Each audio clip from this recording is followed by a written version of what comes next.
We'll see you back here tonight at 6.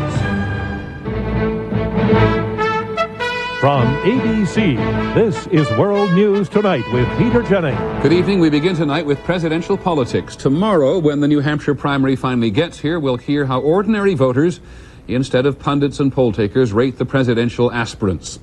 The pundits will certainly be looking to see how President Bush does against a very strong challenge from the right.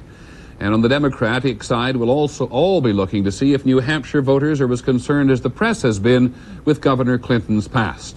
We'll begin tonight with the Democrats. In what may be the supreme act of confidence, the man who was seen as the clear front-runner in New Hampshire, Paul Tsongas, says he's already compiling a list of possible vice presidential running mates. Here's ABC's Jim Wooten. Hi. Hello. Down to the wire, to the last few hours. I couldn't feel better. They did what's always done on the campaign's final day. Let's go get him.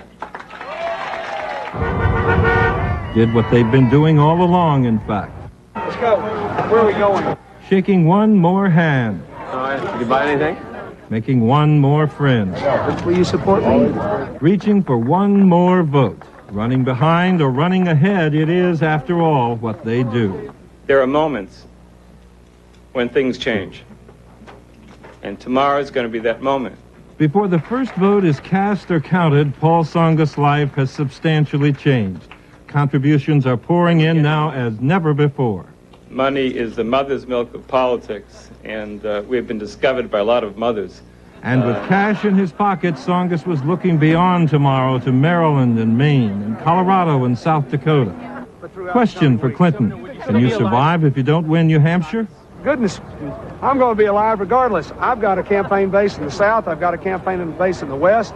Those are my natural bases when I can. As for the others, it was a day for grand dreams and bravado. It is there for us. And when we come out of here tomorrow night, we are going to Maine and South Dakota, and then we're going to have it in the bag. Question for Kerry. If you finish fifth... Fifth? I'm not going to take fifth.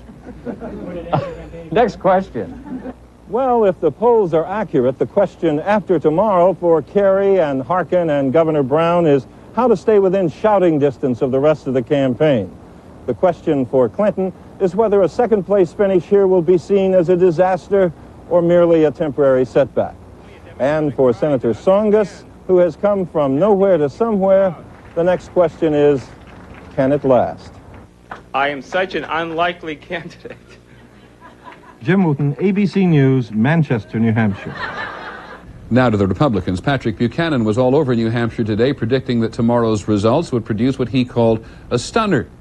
President Bush usually avoids using Mr. Buchanan's name, calling him instead the other guy. Here's ABC's Britt Hume. The White House was quiet today in honor of the holiday, but the president continued to campaign by long distance in radio interviews with New Hampshire stations. He wouldn't say just how well he'll do tomorrow. I read the polls like anybody else does, and of course, I can't rely on those numbers. But generally speaking, I think we're getting our message out, and I'm encouraged.